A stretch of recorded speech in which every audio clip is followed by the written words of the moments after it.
mwina wolemekezeka Akazombo tikapatse ulemu wawo womaliza akatsazikane ndi Malawi Congress Party ku headquarters, a building imene agogo awo Dr. Hastings Kamuzubanda adamangira Malawi achipani cha Malawi Congress Party. So kukhala zochitika zambiri, anthu ena akapereka ulemu womaliza, komanso kukakhala maspeech pang'ono wopanga highlight zinthu zimene Honorable Kazombo adachita ku chipani cha Malawi Congress Party. Musayiwale kuti ndi chipani cha Malawi Congress Party chimene chidawapanga iwo kukhala wandale potsatira mafoto steps agogo awo.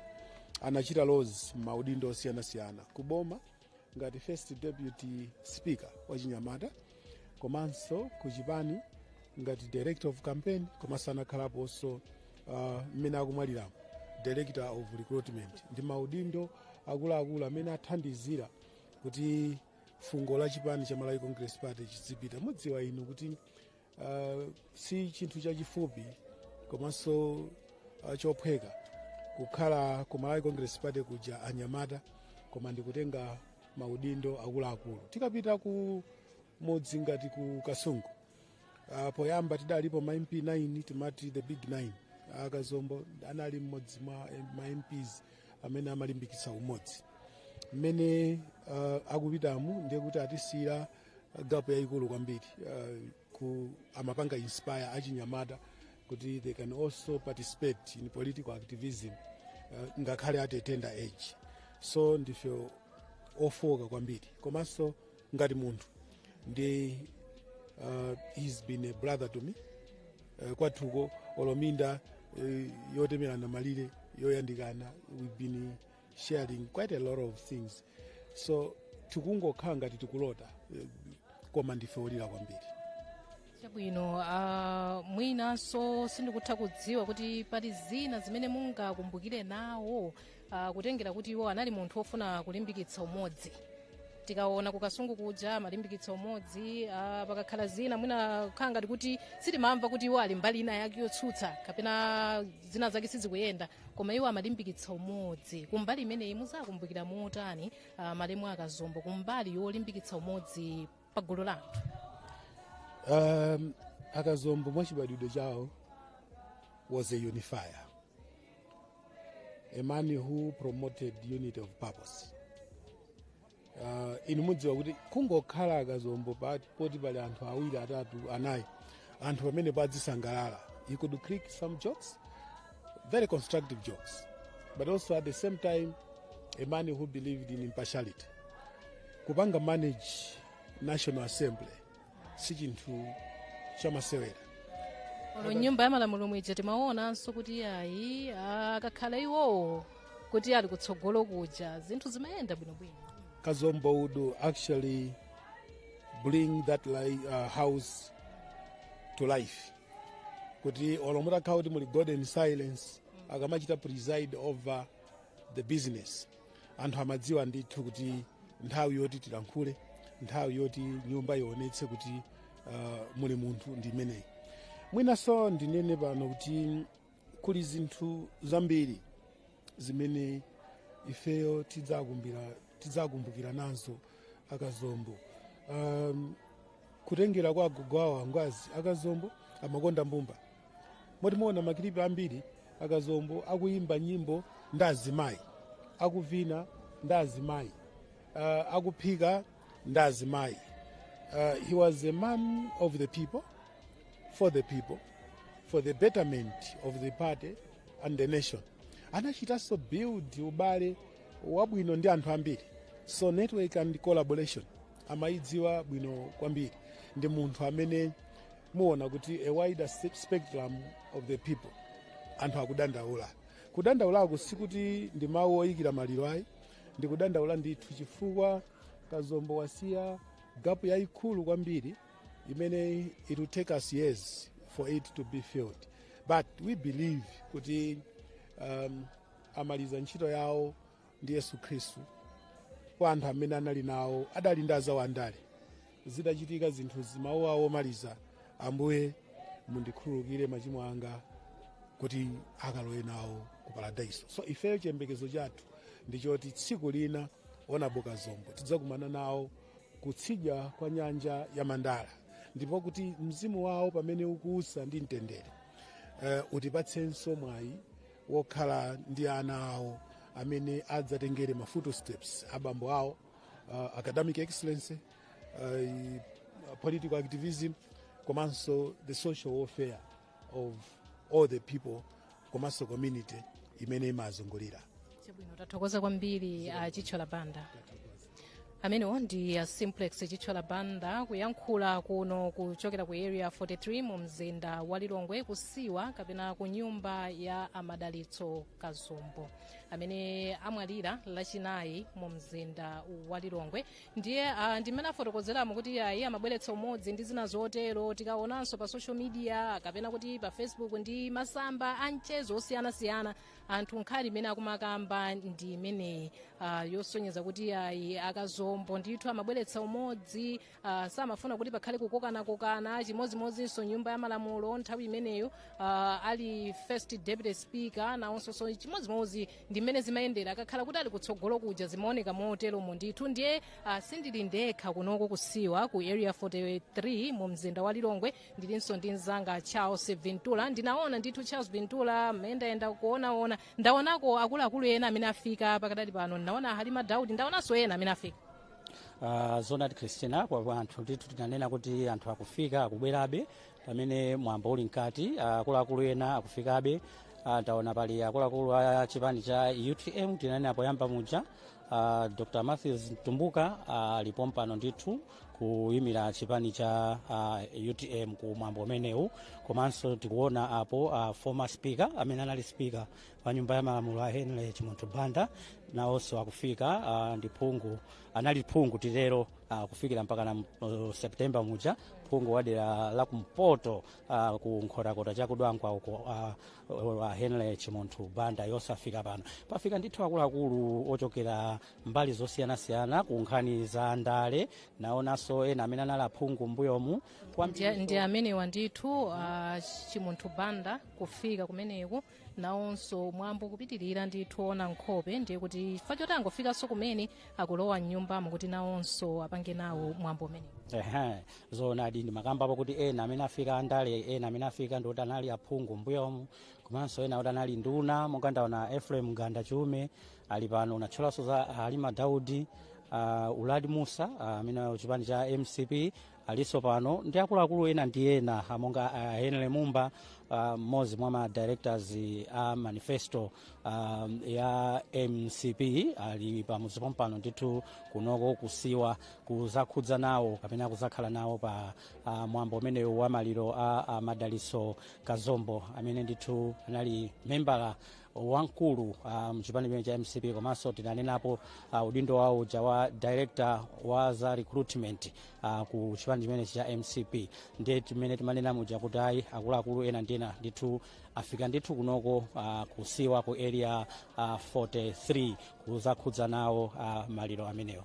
Chabwino nzanga ndikuona kuti pali Uladi Musa, ndiye utha kucheza nawo Uladi Musa kuti umve zambiri kuchokera kwa iwo. Koma mbuyomu tikuona kulowa kumeneku ndi kwa Dr. Matthews Tumbuka akulowa mnyumbamo, nawonso kukaona nkhope. Fachoti mwambo ona nkhope ukupitirira, ndikusire nzanga Charles.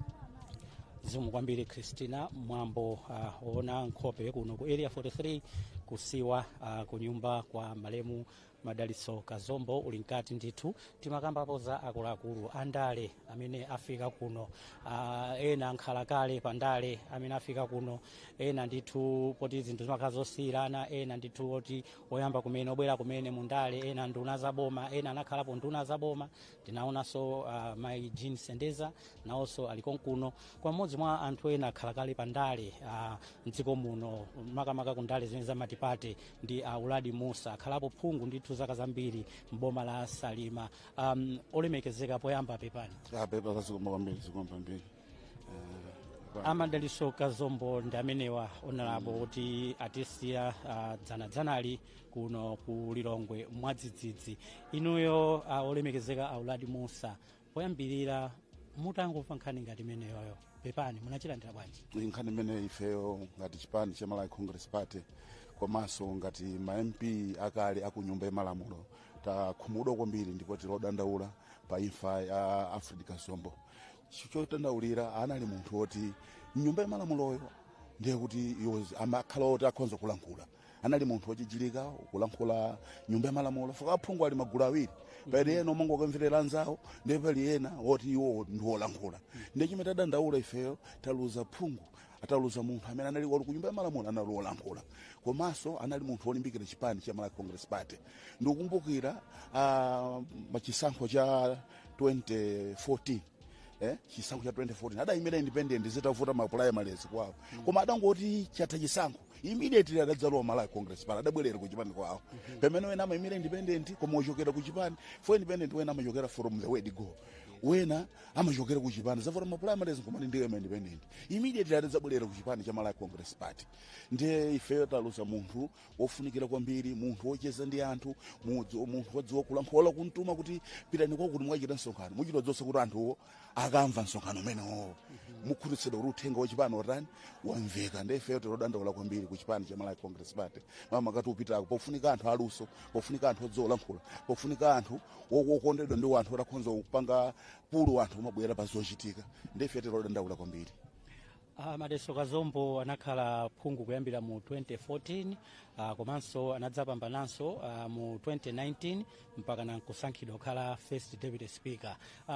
Mateo awiri akazombo akhala ngati MP komanso temu yawo yachiwiri phungu anakhulupirira kuti akhale first deputy speaker. Zikusonyeza chani, zithandiza chani? Zonse zitusonyeza kuti anali mtsogoleri, munthu amene mparliament mwa phungu nthawi imene zambuyo muja anali 193 pa 193 nkuti munthu amene akhala wachiwiri kwa mtsogoleri woyang'anira parliament nyumba yamalamulo simasewera. Amakhala kuti munthu uyo ali akhonza kulankhula fuka amene muja amaweruza amabwera nkhani zina zoti apereke judgment apereka maganizo ake. Kazombo anali munthu woti china chilichonse yogutsana ndi leadership anali munthu woti wotheka zimene zanalothekera kuti zimene zangapange. Ndife tadandaula kwambiri komanso chitukuko zolankhula zake nthawi mbiri mwakhala zolankhula zitukuko kasungu zitukuko even dziko lonse la Malawi anali gulu limene lolo Alfred Kazombo. Ndife tadandaula kwambiri. Boma la Kasungu komwe Kazombo amachokera komanso anakhala phungu ndi boma ndithu lodziwika lotchuka kwambiri pa ndale za mdziko muno. Ndi apa tikuona kuti Kasungu yataya mmodzi mwa iwo. Pamene papa Kasungu tinene kuti mwina tsogolo pa ndale mukuliona bwanji? Tsogolo pa ndale poti wina akachoka mulungu amasakira kubweretsa munthu wina koma sangalingane exactly 100% ni munthu amene opitayo. Kasungu taluza munthu ofunikira kwambiri. Muone amene amasankha kuti munthu akhale deputy speaker kunatatu aphungu okwana 10 ku Kasungu, mwina kunala aphungu okwana 9 koma mmodzi amene kuti amene ayitsogolere mparliament alizopezeka ndi Alfred Kazombo. Ndiye taluza munthu ofunikira kwambiri boma la Kasungu komanso noti waneleka Kazombo sikuti iye achokera ku banja la Malemu Kamuzu kuba ku banja limene likugutsana ndi Malemu Kamuzu. Anali mmodzi munthu olimbikira kwambiri Alfred Kazombo. Oti feyo pa imfa imeneyi tilodandaula kwambiri it's a blow to the party komanso ndi dziko lonse la Malawi lino taluza munthu ofunikira. Chabwino zikomo kwambiri olemekezeka Uladi Musa, mawu anu mwina pamene mukupitiriza kulira Malemu Madaliso Kazombo. Mawu anga ati ndionena kuti kubanja kumene kuli wofedwa avomereze kuti anthu ofe tizimachokera kwa Mulungu komanso nthawi yopita mahalo ofera mmene sodzafere amazidzosone Mulungu. Ndiye avomereze imfa ya Alfred Kazombo komanso zonse azisiya m'manja mwa Mulungu kuti atitonthoze tikhale bwinobwino kenaka tipitirizebe kusapota chipani cha Malawi Congress Party. Chabwino zikomo kwambiri pepani. Amenewo ndi Uladi Musa. Uladi Musa ndi nkhalakale pandale makamaka ndale za matipate mdziko muno. Iyo ndithu ndionena kuti adakhalapo phungu lakumwera kusalima komanso panopa ali mchipani chimene cha Malawi Congress MCP ngati mmodzi mwa akuluakulu akuchipani chimene chamene akhala kugwira ntchito pamodzi ndi Malemu Madaliso Fred Kazombo.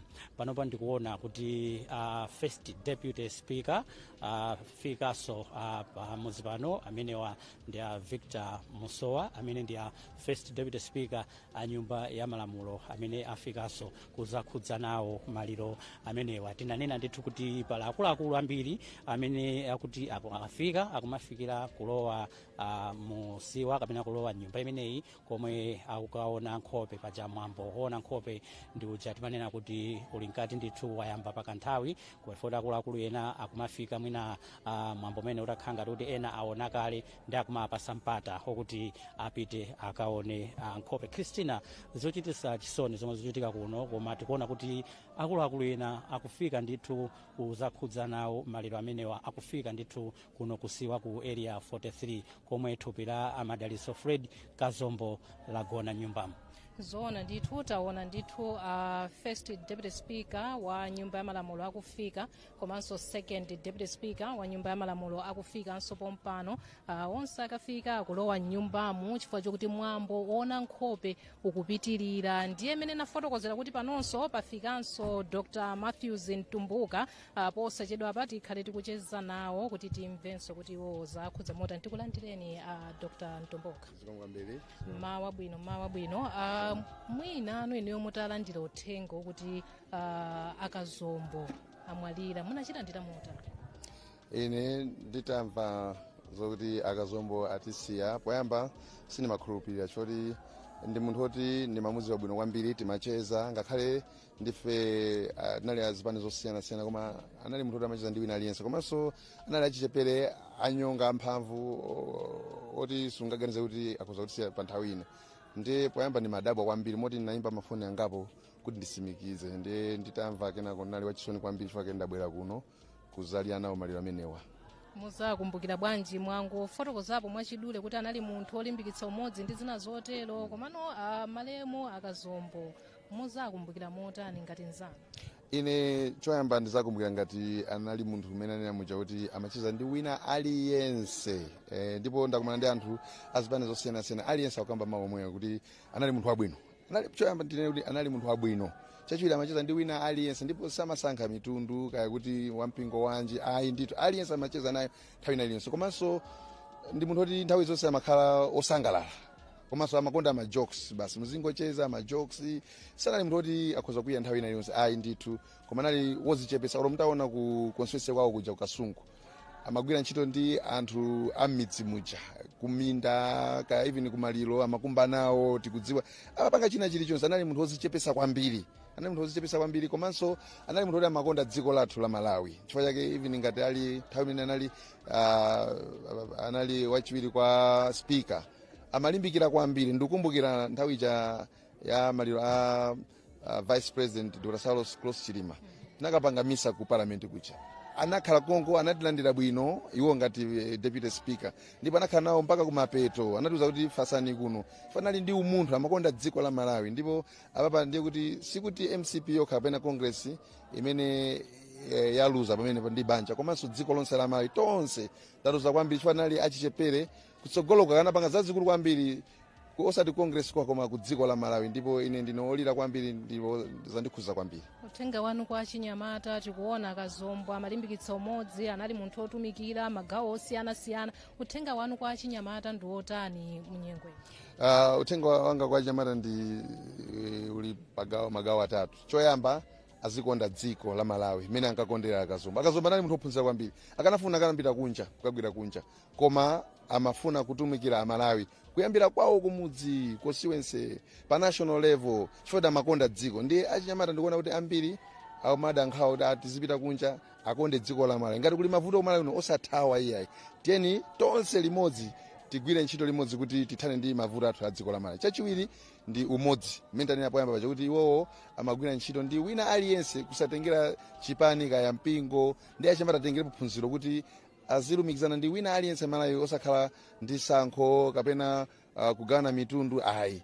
Komanso chachitatu azitengapo gawo achinyamata akafika nthawi inake azilowa kundaleko kufunika anthu abwino ngati Malemu Kazombo ndi achimata azikhala ndi masomphenya kuti nawonso azalowe kundale kuti asinthe dziko lathu la Malawi. zikomo kwambiri Dr. Ntumbuka amenewa ndi Dr. Matthews Ntumbuka achipani chimenechi cha UTM nawonso kufika kusiwa kumeneko ku area 43 mu mzinda wa Lilongwe ku nyumba kwa Malemu Madalitso Kazombo. Ndiye akuluakulu osiyanasiyana amene tafotokozera zipani komanso ochokera madera osiyanasiyana kufika pamalo ano.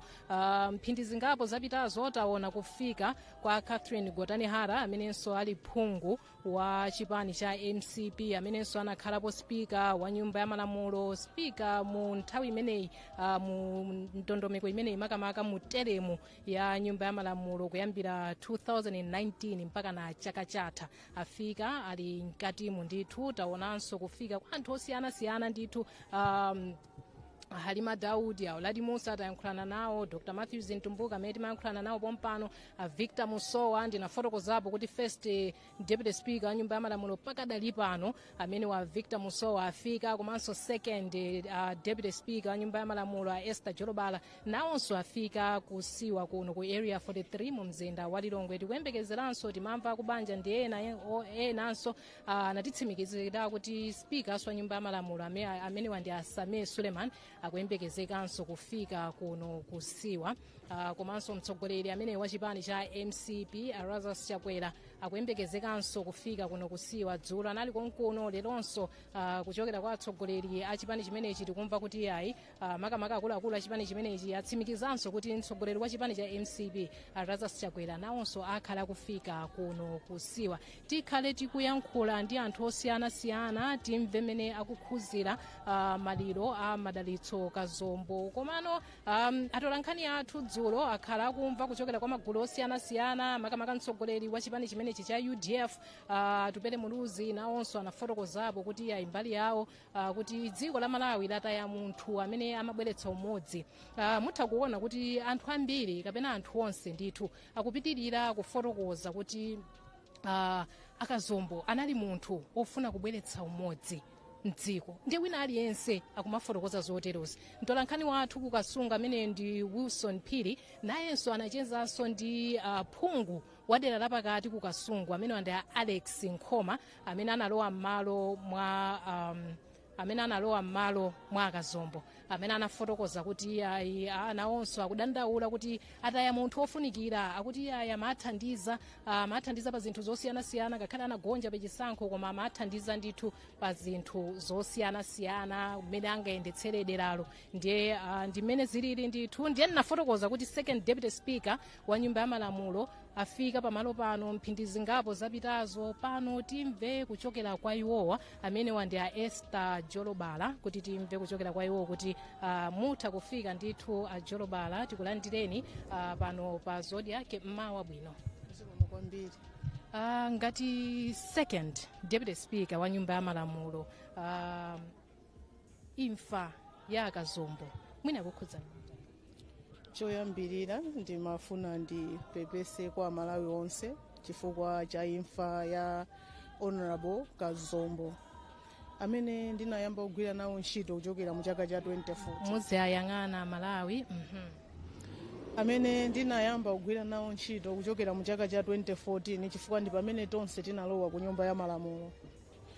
Akazombo titagwira nawo mu chaka chawo cha 2014 kukafika 2019 tinagwira nawo ntchito bwino kwambiri chifukwa choti tonse timaoneka kuti tikutumikira Amalawi. Kufikira nthawi imene ma members of parliament tinaona kuzipereka kwawo akazombo kuti tikhoza kuwasankha kukhala first deputy speaker. Inu mukudziwa bwino nyumba ya malamulo kumakhala ma MP ambiri onse aja amakhala ndi kuthekera, koma mkatikati mwa kuthekera kwawo pamakhalanso anthu amayang'ana zinthu zingapo. Ndipo chifukwa cha akazombo akhala kucheza ndi wina aliyense posayang'anira kuti akazombowa anala chipani cha Malawi Congress Party. Wina aliyense akumatero ndithu kuti ayi akazombo amacheza ndi wina aliyense. Ndikumvanso inunso mukutero ndipo zimenezozo ndizoona. Akazombo moyo wawo wonse umene akhala ku nyumba ya malamulo palibe wina aliyense amene akhoza kunena kuti anachitapo udani wa mtundu wina uliwonse ndi akazombo. amacheza ndi wina aliyense posayang'anira zipani kapena chigawo chimene iye akuchokera. Komanso kwakukulu ineyo ndinaphunzirapo kwa Akazombo kulimbikira ntchito. Akazombo anali munthu mmodzi amene amaoneka kuti akagwira ntchito amayilimbikira kuti ntchito imene ija mpaka na ikafike kumapeto. Komanso timangoona pa social media pakuti iye akulimbikira ulimi, sunali ulimi wokha. Akazombo mutati muone pa social media mukunenapo amakhala ndi azimayi akutchalichi. Akazombo amakhala ndi azimayi am'midzi kuphika nawo limodzi. Ikafikanso nthawi yoti akufuna kukumana ndi andale, Akazombo amakhala ndi anthu andale ngati munthu wina aliyense amene ali wakumudzi. Akafika kutchalichi amapanga za kutchalichi, akafika kundale amakapanga za kundale, akafika pa maliro Akazombo amapanga za maliro. Inu mwaonapo Akazombo akukumba manda zimene mwina sizili komuni kwa ma MP mwina wina aliyense sangakwanise, koma Akazombo amakwanisa. Mwa Akazombo ineyo ndaphunzirapo zinthu zambiri, komanso ngati dziko la Malawi tizitha kumuyamikira munthu kungakhale kuti ali moyo. Akazombo kuti anapezeka kuti sanathe kuchita bwino mu zisankho zawo za 2025 zinakhumudwisa anthu ambiri, chifukwa tinayamba kufunsana kuti kodi kwenikweni chidwi cha Malawi chimakhala potani akamafuna kusankha mtsogoleri. Koma Akazombo pamene akunyamuka ulendo wawo omaliza agwira ntchito kuligwirira dziko lino. Akazombo athandizira muzambiri makamaka kubweresanso umodzi ku Nyumba ya Malamulo. Nyumba ya Malamulo ija kuti iyende pamafunika upangiri wina wake, chifukwa kumene kuja timapita anthu osiyana zipani, koma timafunika kuti tikafika malo amene aja tonse tikagwire ntchito yoyimirira Malawi kuti dziko lino liziyenda lizipita chitsogolo. Ine ngati mmodzi amenenso ndili nawo pa leadership ya ku Nyumba ya Malamulo ndizakumbukira Akazombo ngati munthu mmodzi amene ndinaphunzirako kulimbikira ntchito. Ndizakumbukiranso Akazombo ngati munthu mmodzi amene amabweresa umodzi pamalo pamene anthu ali. Ndi position imene ilipo pano tizayigwirisa ntchito mwakamaka potsatira mapazi amene Akazombo anawasiya, kuti mutha kusiyana zipani, mutha kukangana kunjako, koma mukafika ku Nyumba ya Malamulo mmayenera kuti mwayimirire Amalawi ndi mtima umodzi. Ifeyo ngati ku Nyumba ya Malamulo m'malo mwa ma MP onse ndife okhuzika kwambiri ndi kuchoka kwa Akazombo, chifukwa ngakhale zisankho atapezeka kuti sanachite bwino timalumikizana nawobe nkumatipatsa upangiri wina mmene tingayendesere maofesi athu. Akazombo tizawalira. Pempho langa kwa Amalawi ndilonena kuti tiyeni tonse pamodzi takumbukire Akazombo, komanso tipempherere banja lawo, chifukwa Akazombo asiyana komanso banja adzikhala kuti ana amenewa akusowekera sapoti yosiyanasiyana. Ngati munthu amene wagwira ntchito yayikulu ku dziko lino ndi chikhulupiriro kuti Amalawi akawakumbukira mwina pokwanisanso kuthandizirako ku family yawo kuti anawo apeze maphunziro. Zikomo kwambiri. Zikomo. Amenewa ndi second Deputy Speaker Nyumba ya Malamulo Esther Jolobala kufotokozapo mbali yawo mmene azawakumbukire malemu Amadalitso Kazombo. Nkhani yake ndi yomweyi kuti anali munthu obweretsa umodzi, anali munthu ndithu wolimbikira ntchito. Akuti kulimbikira ntchitoko sikunali basi kungolimbikira kuti ndizilimbikira Nyumba ya Malamulo yokha, koma kuti magawo onse, kulimi, za mpingo ndi zina zonse, akuti anali munthu wolimbikira.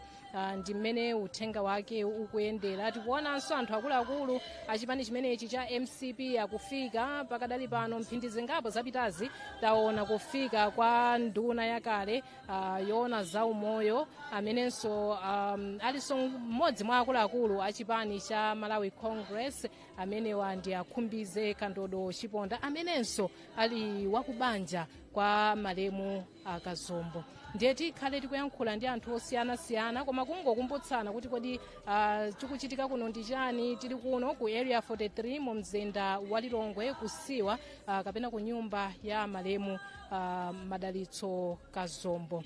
Tikufotokoza zambiri ndithu zokhuzana ndi kunoko makamaka chimene timakamba ndichokuti akuluakulu akufika kuno ndinafotokozapo mphindi zingapo mutha kufika ndithu mphindi zingapo zapitazo nafotokoza kuti iyayi kwafika Gotani Hara, Catherine Gotani Hara amene anali speaker wa nyumba ya malamulo teremu yapitayi ya nyumba ya malamulo from 2019 mpaka 2025. tikulandireni mawa inu mwina ngati mmodzi mwa anthu amene munagwira ntchito ndi akazombo musakumbukira motani? Choyamba ndipepese kwambiri kwa banja la akazombo, amayi, ana, amayi awo ndi ena abale awo amene ali pano. muzayang'ana kwa Malawi. Ineyo ndidzakumbukira akazombo ngati munthu amene amakonda ntchito kwambiri. Chilichonse chimene ungatuma olo usiku kwauze kuti pano kukuyenera kupangidwa ntchito yakuti kwachitika zakuti nthawi yomwe akazombo. Iniyo ndinu speaker wa number 4 kapena number 3 kuyankhula zimenezi panopa kuti akazombo anali munthu wolimbikira ntchito. Anali chilichonse chimene amapanga amachikonda. Ndewolo ntchito amapanga ndi dedication. Nthawi zina tsiku loti mwina sakuyenera kukhala mu chamber koma mwina second deputy speaker sakupeza bwino kaya wachokapo kungowauza kunena kuti muli kutiko iniyo mukuyenera kukalowa mu chamber. Nthawi yomwe asiya chilichonse chimene amapanga akalowa. Anali munthu wokuti very easy to interact with fukasa analibe zambiri and amakuwuzanso kuti ngati mukaona ndikulakwitsa madamu apa ndiuzeni. Munthu amene anali timakhala very free iwonso amathamanso kuti apa patu madamu simunapange bwino. Inenso ndimakhala free kuwauza chifukwa anali munthu ofikirika, anali munthu wokonda ntchito and with a lot of integrity. Ineyo ndikudandaula chifukwa achinyamata ambiri amshuwa akamakhala akamaona amaona kuti inenso mawa ndifuna ndidzakhale ngati akazombo.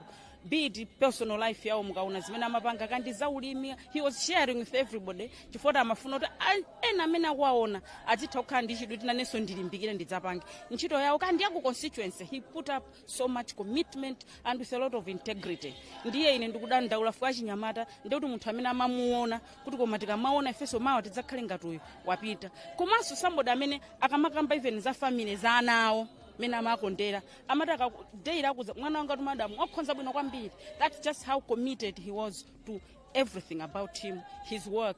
Zachipani chilichonse very committed man, very jovial and olopena pala kuika muzoti apa patisipanaende bwino very welcome kulandira uphungu ulionse umene ungapatsa. Osaopa kuapatsa uphungu. Ayi ndithu panalibe kuopa kuapatsa uphungu akazombo. Sumadanda soti mene apatsa uphungu mwina adandaula ayi andiwonso foti tinali open ozoti ine ndalakwitsa ndiuzeni iwe walakwitsa ndiuze. Timakhala ndithu relationship yabwino kwambiri. Sitimakhala ngati kuti mwina bwana ndi junior timangokhala ngati kuti tonse tikugwira ntchito imodzi. Ine ndisaname kupita kwa akazombo kwatibweteka kwambiri andi kwa achinyamata ndi ena alionse amene amayang'ana kuti nanenso mawa ndidzakhale ngati ndiwo ndikudziwa kuti nawonso ndokhudzidwa kwambiri ndipo ndi munthu amene amalikonda dziko lake samangopanga kuti bora ndapanga izi pandale ayi koma amalikonda dziko.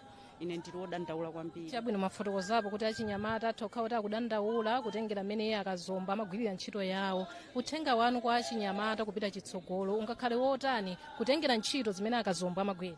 Ine choyamba titengeza bwino zimene amapanga. Number 1 kudzipereka, kukonda chinthu chimene ukupanga fuka nthawi zina anthu timapanga ntchito tisakuikonda kuti bola ndikulandira ndalama bola chandipatsa ndalama nthawi zina chifukwa cha zimenezo silipita patali. Koma akazombo olo MP wawo olo ifeyo timasirira tikuma munthu wani ofikirika amacheza ndi aliyense constituency kwawo biti ku parliament. Ife timathamwina olo maliro lese achibale wa ina MP wa mbale wako wamwalira kazombo amalolera ali ku Kasungu 12 koloko kanyamuka akafika kamufikire MP amene yoyo.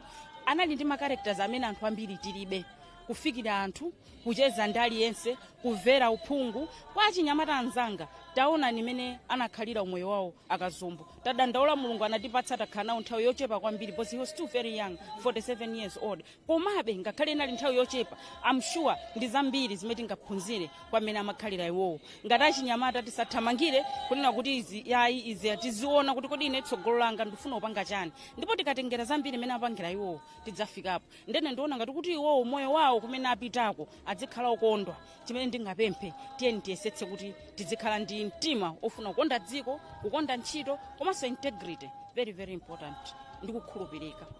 Zikoma kwambiri Gotani Hara chifukwa chokhala nafe pano pa Zodiac. amenewa ndi Catherine Gotani Hara amene ali mmodzi mwa akuluakulu a chipani chimenechi cha MCP komanso anali spika wa nyumba ya malamulo teremu yapita.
Tipemphere Yesu Kristu mamuda wa ntanda tsopano nyumba ya m'bale wathu idzatsekedwa.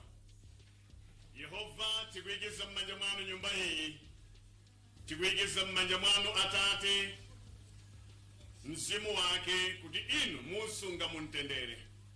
Kwa inu Ambuye wathu Yesu Kristu kukhale ulemu ndi ulemerero popeza munapatsa mwatenga. Yehova tipempha chisamaliro chanu kubanja lonse popeza inu muli nalo lonjezo Exodo 22:22 mpaka 25 kuti musamalira iwo amene ali amasiye. Mukule Atate ifeyo tichepe m'dzina la Yesu Kristu. Amen.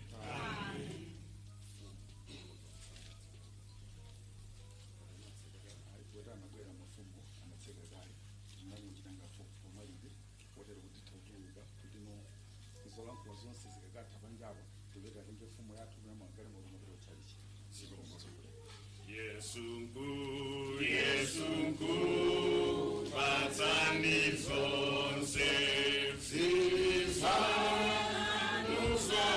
zoka tupilo sentima omwe mwini wake ndinu noka Yesu ndi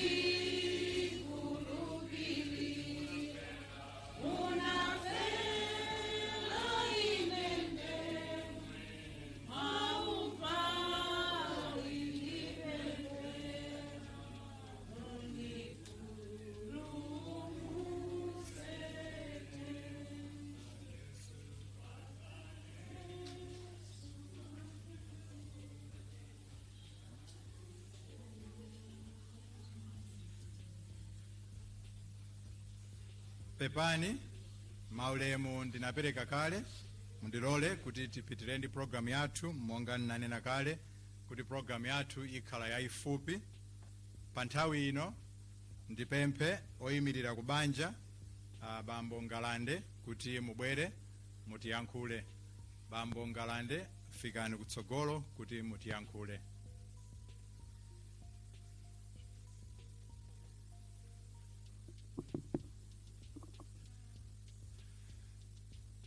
Pepani Mai Pamela Kazombo apongozi anga. Pepani ofedwa wose akubanja nzanga. Pepani a first deputy speaker of parliament komanso a second deputy speaker of parliament ndi a clerk of parliament ndi delegation yonse ya ku parliament ndi ma MP onse. Pepani a leader of opposition komanso akuluakulu onse akuchipani cha Malawi Congress Party amene muli pano. Pepani atsogoleri oyimira zipani zina. Pepani amayi ndi abambo mwachidule komanso ampingo. Ndayima pano malo mwa banja kuti ndingofotokozera pang'ono za kutayika kwa m'bale wathu, chipilala chathu, MP wathu wopuma, former first deputy speaker of parliament olemekezeka malemu Madalitso Fred Kazombo. Malemuwa anabadwa ndi matenda amuchifuwa amene pa chizungu amatchedwa kuti asima. Matendawa akhala akukula nawo. Wiki ino ndi pamene panapezeka kuti matendawa anakhala ngati akwera, koma mwachizolowezi akubanja mmene timakhalira timadziwa kuti zimapangidwa control amakhala bwino. Dzana anadzuka bwino ndi mphamvu, ndipo tinacheza nawo chakummawa. Kumasana ndimene amanyamuka kukacheza ndi akuluakulu anzawo kumbali.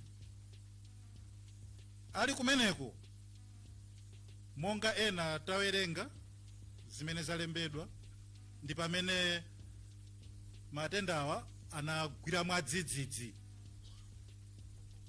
Pamene amakafika nawo ku chipatala cha Mazimu ku area 12 ndi kumene anatitsimikizira kuti atayika. Matenda amene atenga Honorable Madalitso Kazombo ndi amenewa. Kubanja ndife anthu odandaula kwambiri, anthu othyoka.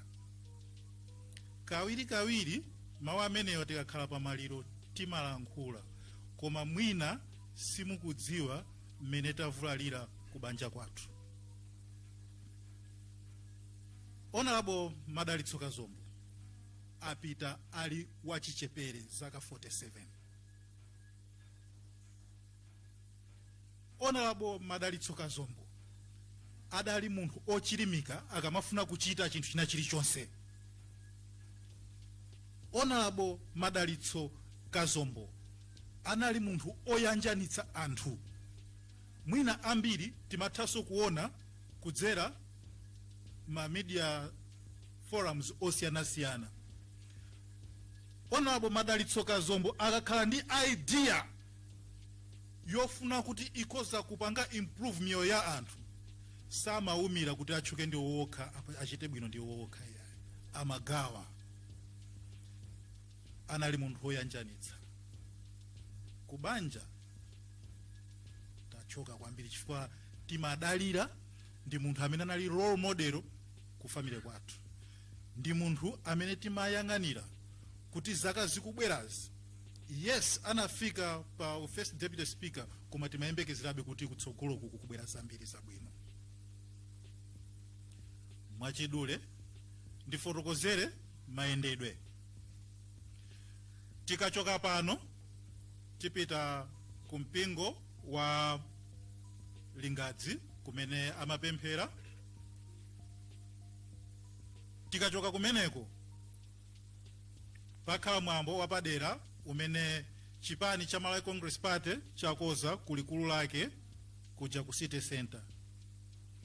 Tikakamaliza mwambo wa ku headquarters ya Malawi Congress Party, tikanyamula thupi la olemekezeka kupita nalo ku Kasungu kumene likayikidwe m'manda mawa. Mayendedwe opita ku Kasungu, tikafika kuti tikulowa mu Kasungu timawoloka mtsinje wa Buwa, kenako tifika pa Chinkhoma Trading Center. Tikadutsa Chinkhoma Trading Center timawoloka mtsinje wa Lisasadzi. Tienda pang'ono tifika pa Lisasadzi RTC, Paliso Primary School. Tikakhota kumanja pa Lisasadzi RTC, tikakhota kumanja ndi mtunda okwana 7 kilometers. Kukafika pa Vikuyu Estate pamene pakapangikire mwambo mawa owaika manda. Vikuyu Estate ena amene tikudziwa mtunda umene ndi pafupi ndi famu ya CP. Pomaliza penipeni ndikupempha Ambuye Mulungu kumwamba, ndikuthokoza Mulungu kuti anatipatsa mphatso kubanja kwathu, ndiponso chamukomera kuti mphatso imeneyi atenge. Amen.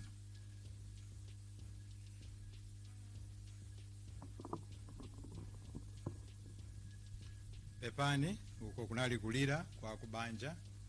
Nthawi ino pamene tikupita kumapeto kwa program yathu, ndipemphe tsopano na mfumu amene akuyimira mafumu kuno ku area 43-44 Bambo Milos kuti abwere apereke mawu awo.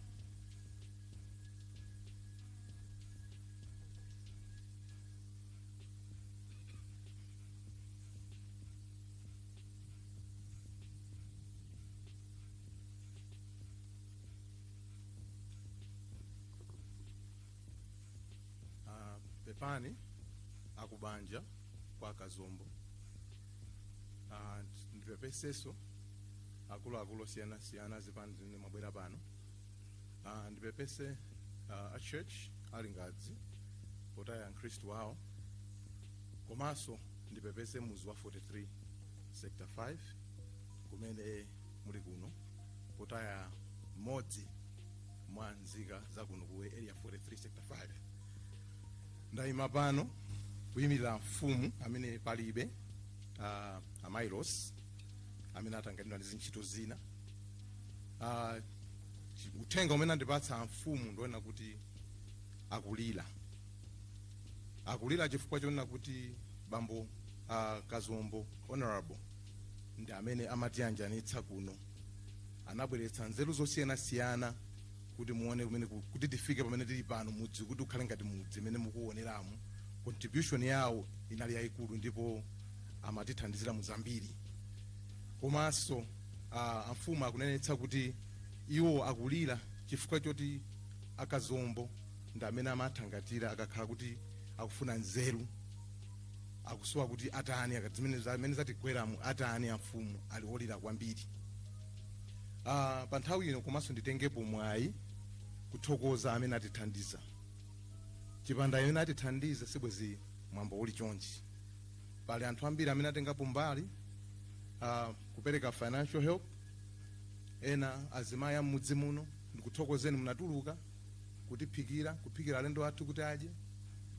Ichi tithokoze kuti mwambo waoneka uphweka chifukwa cha zimene mwatichitira kumudzi kuno.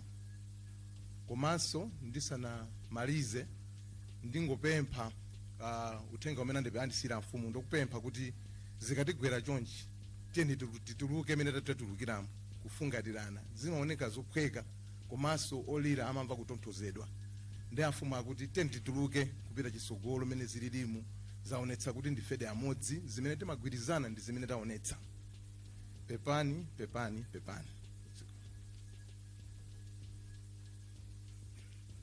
Pepani uko kunali kulira kwa mfumu. Amene anayankhula malo mwa mfumu ndi Bambo Gomani.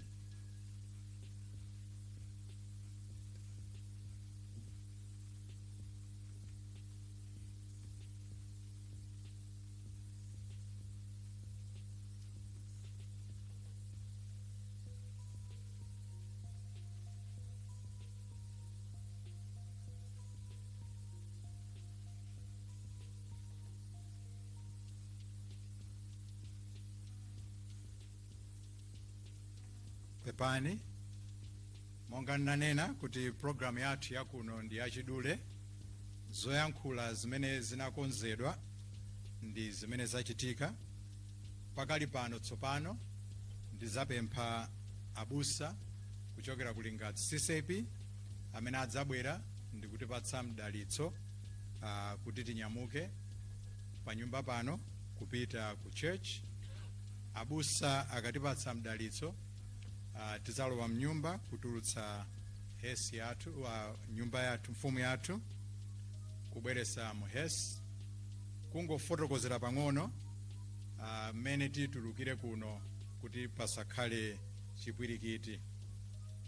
Monga tikuona kuti tindi akuluakulu osiyanasiyana, ndikupempheni kapena mwina ndinene mchingerezi, I beseech you by the mercies of God, tisatire mndandanda uwu.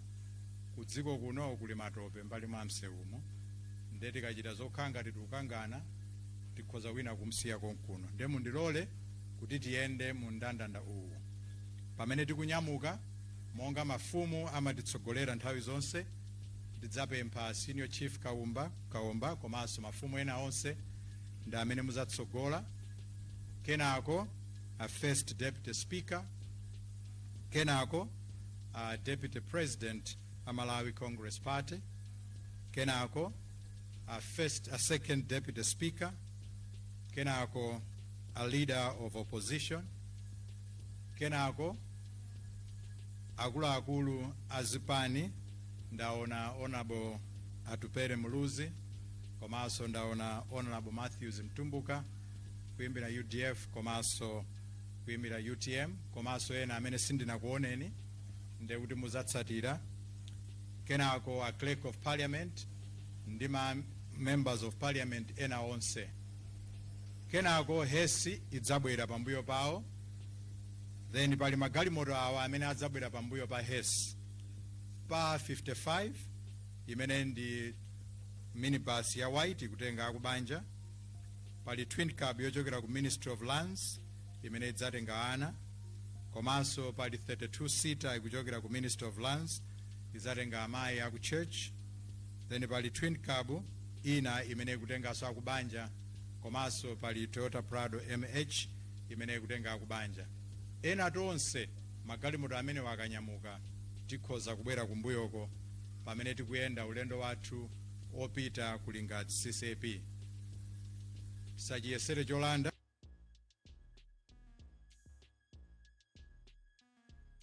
Ndikuyenda kubwerera kukafika mu Ufulu Road, tikakhota tisanafike pa Ufulu Gardens kulowa mu Blantyre Street imene tikayenda nayo tikadusa Area 10 Dam mpaka na ukapezana ndi msewu wa Chayamba umene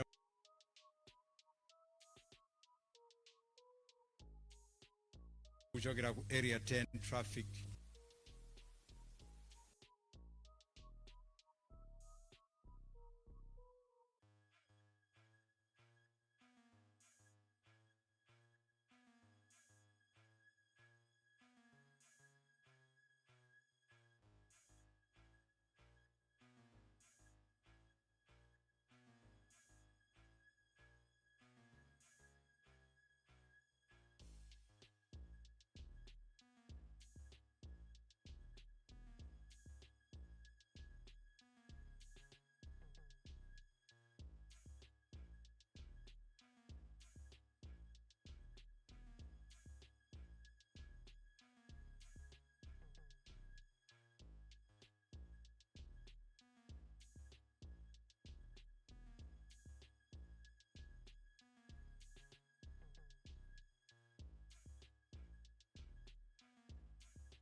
ndipo chisomo cha Mbuye wathu Yesu Khristu ndi chikondi cha Mulungu Atate mwachiyanjano cha Mzimu Woyera zitisunge ife tonse pamene tiyamba ulendo tsopano popita kuja kukachisi.